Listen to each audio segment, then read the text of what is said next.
চলে এসেছে আলিপুরদুয়ার। এই ভাইয়ের বাড়িতে মেশিন গেছে, এখন আলিপুরদুয়ারই আছে। এই ঘর চলছে তাই তো?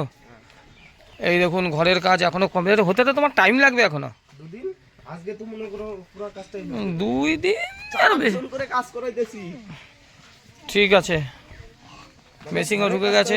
আজকে মোটামুটি মনে করো কালকে মাটি ফাটি দিয়ে কাল মাটি ফাটি দেওয়া হবে তাই তো? ভালো আছেন? এই দেখুন মেশিন এসে গেছে এইমাত্র, এই নামানো হয়ে গেছে।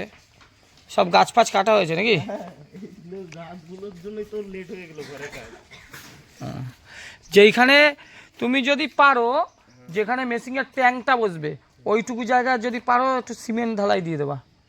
মানে এই ট্যাঙ্কটা যেখানে বসবে, ট্যাঙ্কটা হচ্ছে 4 ফুট বাই 4 ফুট আছে। এই যে মেশিনের এই ট্যাঙ্কটা দেখছো না, এই ট্যাঙ্কটা 4 ফুট বাই 4 ফুট জায়গা। এই যে এই জায়গাটুকু এইখান থেকে এই অবধি এইটুকু যদি পারো একটু মেঝে করে দেবা। মানে ঢালাই, হ্যাঁ মেঝে, সিমেন্টের মেঝে। এত তো কষ্ট করলেন, ওইটুকু আর কত 1-2 হাজার টাকা খরচা হবে।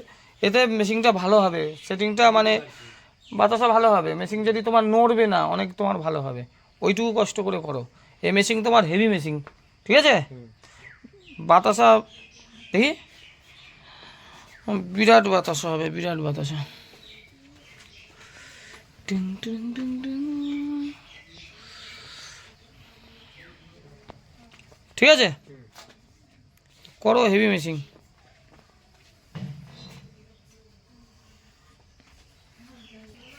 বাতাসা নিয়ে কোনো চিন্তা করতে হবে না।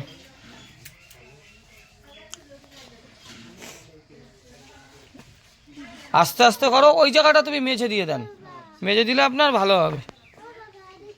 কাঠে করবা তো বাতাসা নাকি? তোমাদের এখানে কাঠ সস্তা, কাঠে করো ভালো হবে।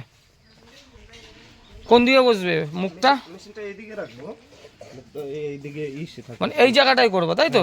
উনুন কোথায় করবা? উনুন এই সাইডটাই করব, মানে এটা মানে ভিতরটা আমি পুরোটাই খোলা রাখবো। তো মানে বেড়াটা যে আছে না, মানে আউটসাইড দিয়ে দেব।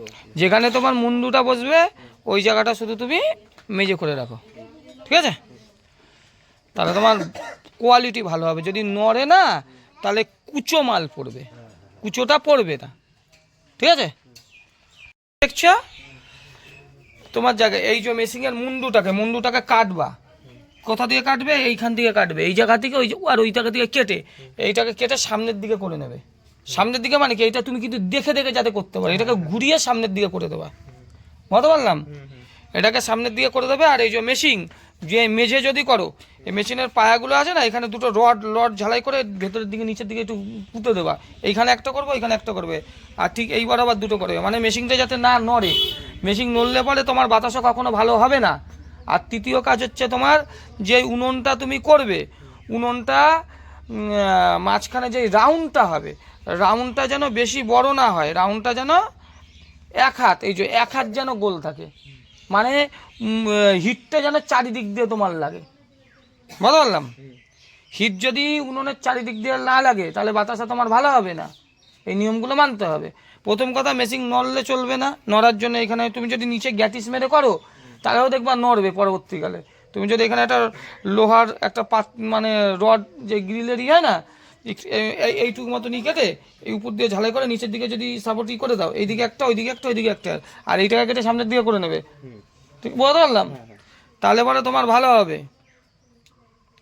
আর উনুনটা যেন 1 হাত হয়, এমন বড় উনুন করলাম মাঝখানে হিট লাগছে না, পাশে হিট লেগে যাচ্ছে, তাহলে কিন্তু ভালো হবে না বাতাসা। আর বাতাসার চিনি হচ্ছে S30 চিনি, মানে গুঁড়ো চিনি। চিনি 3 রকম হয়, S হয়, M হয়, L হয়। তুমি S30 চিনি দিয়ে বাতাসা করবা, ঠিক আছে? এটা তোমাকে মাথায় রাখতে হবে। S30 চিনি দিয়ে বাতাসা করলে তবেই তোমার বাতাসা কিন্তু ভালো হবে, ঠিক আছে? এগুলো মাথায় রাখতে হবে। আর তোমার এখানে তো সাদা বাতাসা চলে? হ্যাঁ। ঠিক আছে। কিরে তোর নাম কি? দীপিকা দাস। এটা কে হয়?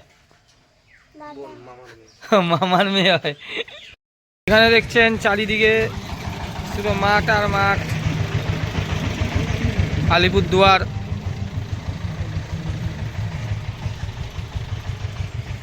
এই কাকার গাড়ি করে আমরা আসি, শিলিগুড়িতে নামা হয়, কাকার গাড়ি করে আসা হয়। দেখুন শিলিগুড়ির নম্বর WB74AD। 8735। চলো কাকা, কাজ হয়ে গেছে। এখন 8:37 বাজে, ভোর 4:30-র সময় নামা হয়েছে বাসে করে, মেশিং দিয়ে আবার বাড়ি, গো টু ব্যাক হোম। ভাই আসলাম।